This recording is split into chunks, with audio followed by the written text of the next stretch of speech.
Oui, c'est bien résumé. C'est vrai que je pense que dès qu'on gagnera un match, on sera maintenu.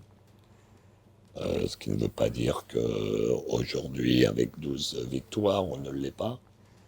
Mais mathématiquement, on ne sait jamais les résultats des autres, donc on ne peut pas les prévoir. Donc, avec une nouvelle victoire, on sera une nouvelle fois maintenu pour une huitième saison consécutive au plus haut niveau français.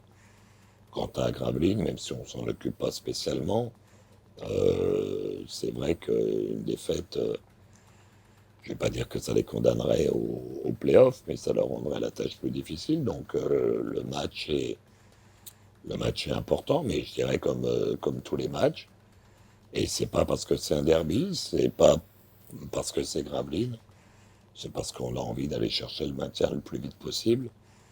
Et que après un triptyque, après ayant joué et à Beau en ayant fait un match moyen, mais ayant la possibilité de gagner, à Blois en ayant fait un très bon match avec une victoire au bout, malgré l'absence de Ron Curry, et à Villeurbanne en ayant été, j'ai trouvé bon, voire même très bon pendant 25 minutes, où on n'a pas su trouver des relais au niveau du banc qui pouvaient apporter une plus-value pour nous permettre de jouer les yeux dans les yeux 40 minutes.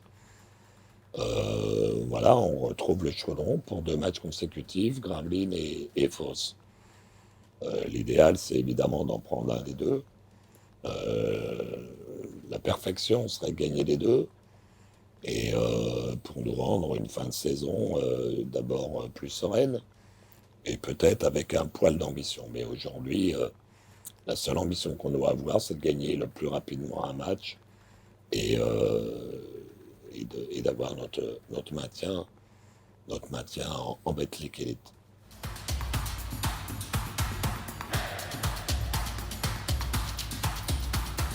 Les gars savent qu'il nous manque une victoire, donc on va y aller pas à pas.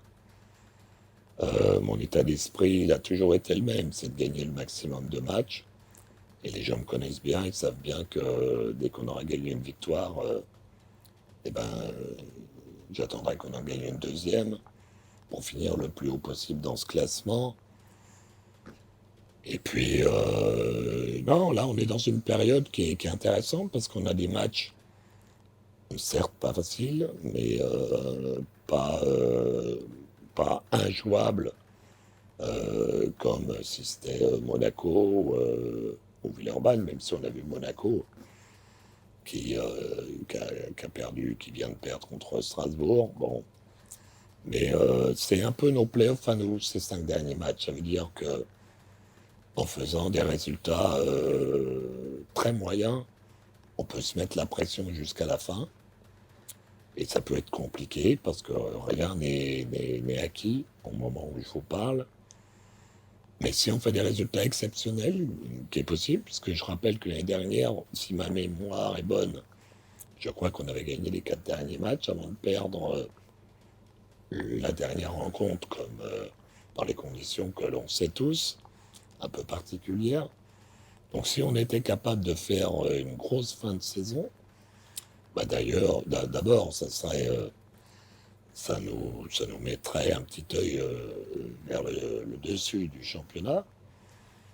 Et puis, ça nous ferait gagner des places. Et ça créditerait le bon travail qui est fait par ce groupe, malgré les problèmes de blessure, d'absence. Et donc voilà, c'est une fin de championnat intéressante. On joue encore pour quelque chose, évidemment le maintien. Et je le dis, je le répète, mais il ne faut pas croire que c'est réglé. Donc il faut vraiment que le public soit derrière nous et à compter de ce match contre Gravelines. Puis ensuite Fos, et puis la dernière rencontre ici contre Dijon. Et après, on aura un road trip, puisqu'on partira 3-4 jours pour défier Le Mans et Cholet. Donc c'est une fin de saison palpitante, motivante, où on voit l'équipe continuer d'évoluer,